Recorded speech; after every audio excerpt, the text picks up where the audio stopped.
RS brothers లో ఆషాఢం KG sale మళ్ళీ మొదలైంది. మరెన్నో క్రేజీ ఆఫర్స్ ఖైదీ చేయండి ఆర్ఎస్ బ్రదర్స్.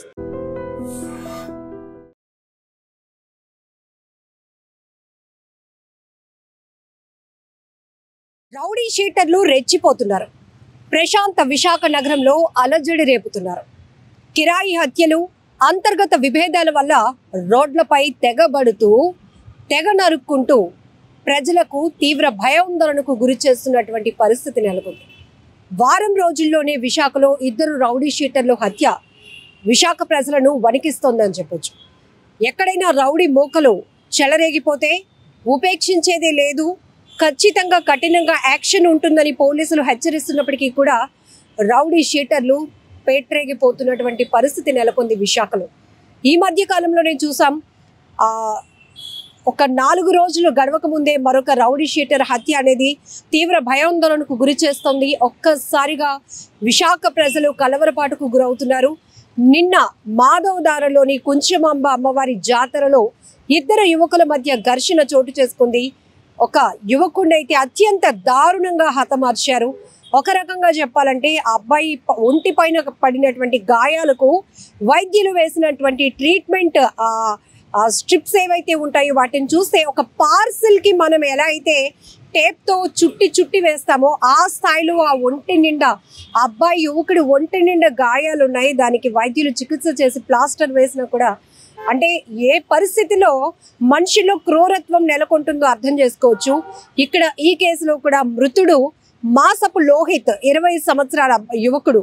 ఈ యువకుడు కూడా చాలా నేర చరిత్ర ఉన్నట్టు పోలీసులు గుర్తించారు. ఈ కేసు సంబంధించి రౌడీ షీటర్ హత్య కేసుకు సంబంధించి ఇప్పటికే విశాఖ పోలీసులు 4గురిని అదుపులోనికి కూడా తీసుకున్నారు.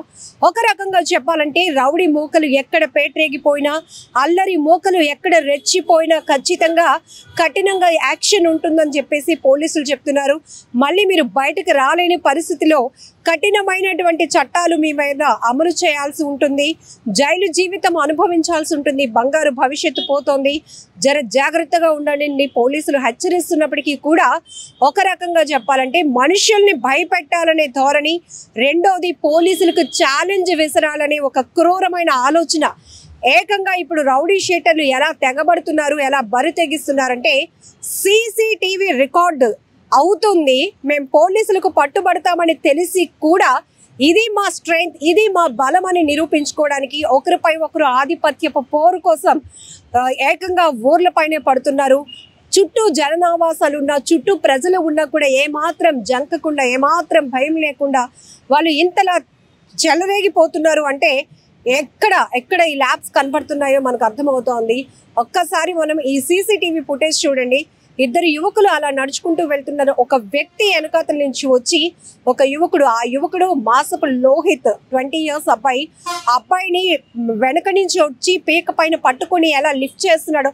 ఒక వస్తువును, ఒక కుక్క పిల్లను, పెంచుకున్న కుక్క పిల్లను, కోడిను ఎలా అయితే లిఫ్ట్ చేసి తీసుకెళ్ళిపోతారో అంత ఈజీగా ఆ యువకుడిని తీసుకువెళ్ళి కత్తులతో నరకడం, హత్య చేయడం అత్యంత దారుణంగా ఇప్పుడు ప్రతి ఒక్కరిని తీవ్ర కలవరపాటుకు గురి చేస్తోంది. పోనీ ఆ సమయంలో అది నిర్మానుష్య ప్రాంతంలో జరిగిందా, ఎవరు మనుషులు లేనప్పుడు జరిగిందా అంటే కాదు. సీసీటీవీలు ఉన్నాయి, ముందున చుట్టూ జనాలు ఉన్నారు, జనం మధ్యలో జరిగినటువంటి ఒక ఘర్షణ, ఒక యువకుడిని అత్యంత కిరాతకంగా హత్య చేశారు అంటే ఇక్కడ రౌడీ షీటర్లు ఏ స్థాయిలో పేట్రేగిపోతున్నారో, ఎలా చెలరేగిపోతున్నారో మనం ఈ దృశ్యాలు చూస్తుంటేనే అర్థమవుతోంది.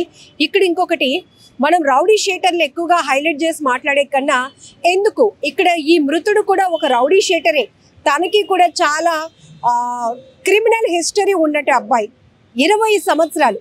ప్రతి తల్లిదండ్రులు కూడా తమ బిడ్డల్ని బాగా చదివించాలని, మంచి భవిష్యత్తు ఇవ్వాలని, వాళ్ళు ఒక మంచి స్టేజ్కి రావాలనే ప్రతి తల్లిదండ్రులు, అది ఏ వర్గం కానివ్వండి, ఏ స్థాయి ఆర్థిక పరమైన పరిస్థితులు కానివ్వచ్చు, కానీ ప్రతి తల్లి తండ్రి తమ బిడ్డల విషయంలో మాత్రం వాళ్ళ ఆలోచన చాలా గొప్పగా ఉంటుంది.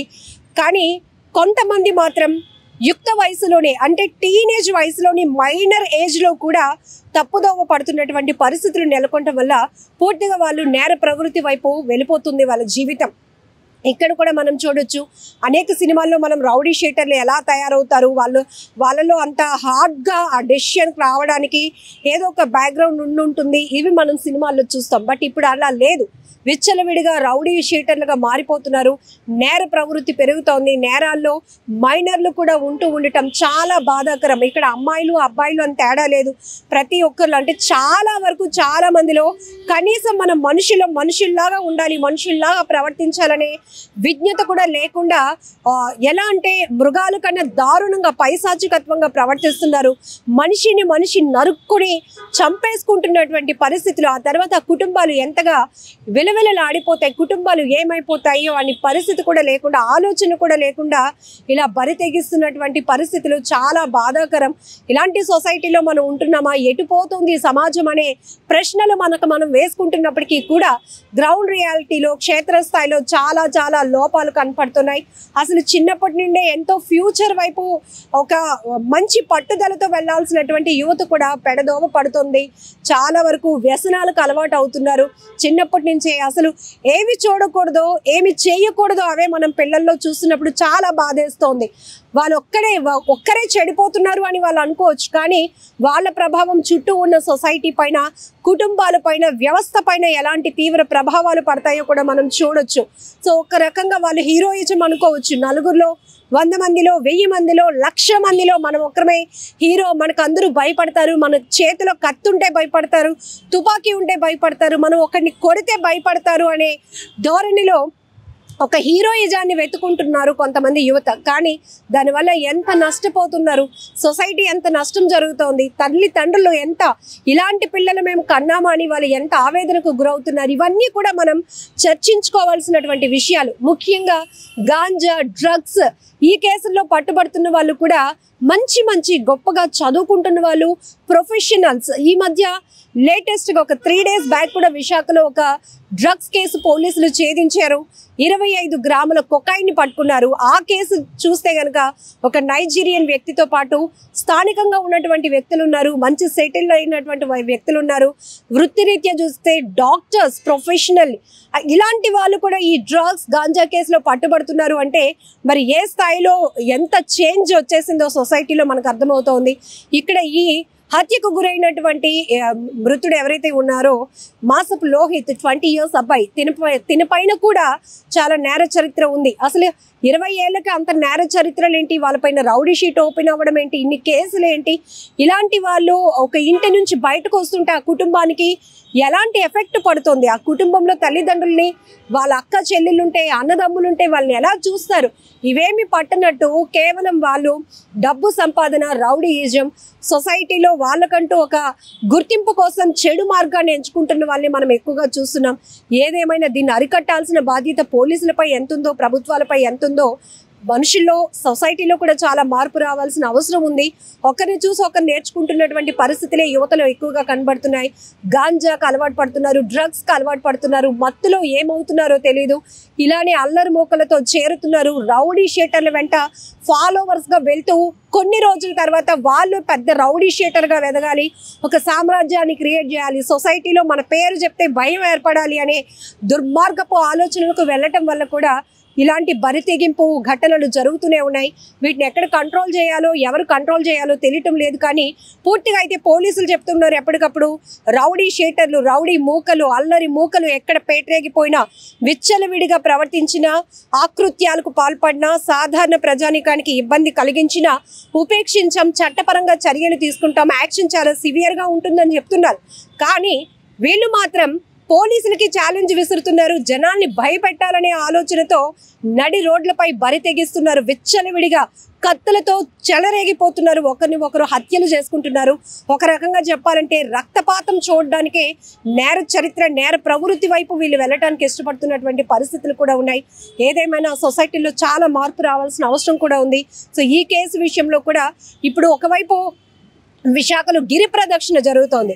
దాదాపు 2000 మంది పోలీస్ ఫోర్స్తో గిరి ప్రదక్షిణ ప్రతిష్టాత్మకంగా సూపర్ సక్సెస్ చేయాలనే ఆలోచనతో ఒకవైపు పోలీసు వ్యవస్థ అంతా అటు పనిచేస్తుంటే మరొక వైపు విశాఖలో ఒక్కసారిగా ఈ రౌడీ షీటర్ హత్య తీవ్ర కలకలం రేపుతున్నటువంటి పరిస్థితి ఉంది. ఏది ఏమైనా ఇలాంటి ఘటనలు చాలా దారుణం, చాలా బాధాకరం. ఇప్పుడు నేటి జనరేషన్ ఇలా రోడ్ల పైన ఇలాంటి ఘటనలు చూస్తే పిల్లలు భయభ్రాంతులకు గురవడం, పిల్లలు పెద్దలు అందరూ భయపడుతున్నారు. తర్వాత ఆ ఘటన నుంచి మిగతా వాళ్ళు ఏం నేర్చుకుంటారు అనేది కూడా ఇక్కడ చాలా ఆవేదన కలిగిస్తున్నటువంటి అంశాలుగానే చెప్పుకోవచ్చు. నిజంగా ప్రస్తుతం ఉన్నటువంటి సమాజం దేనికి ప్రయారిటీ ఇస్తుంది? ఆర్థిక సంబంధాల చుట్టూ మాత్రమే తిరుగుతుంది. మళ్ళీ ఎన్నికలంగానే చాలా విరక్తి కలుగుతున్నాం. మంచి అనిపిస్తుంది కదా, లేడీస్ కూడా ఛాలెంజింగ్ జాబ్స్ చేసినప్పుడు చాలా బాగుంటది. ట్రాఫిక్ అసిస్టెంట్స్ గా నియమించిన ట్రాన్స్జెండర్స్ అందరితో సాల్యూట్ చేయించుకుంటున్నారు. ఫుడ్ డెలివరీ ఇవ్వటానికి వెళ్ళినటువంటి డెలివరీ బాయ్ అనిల్ పై కళ్ళ ముందు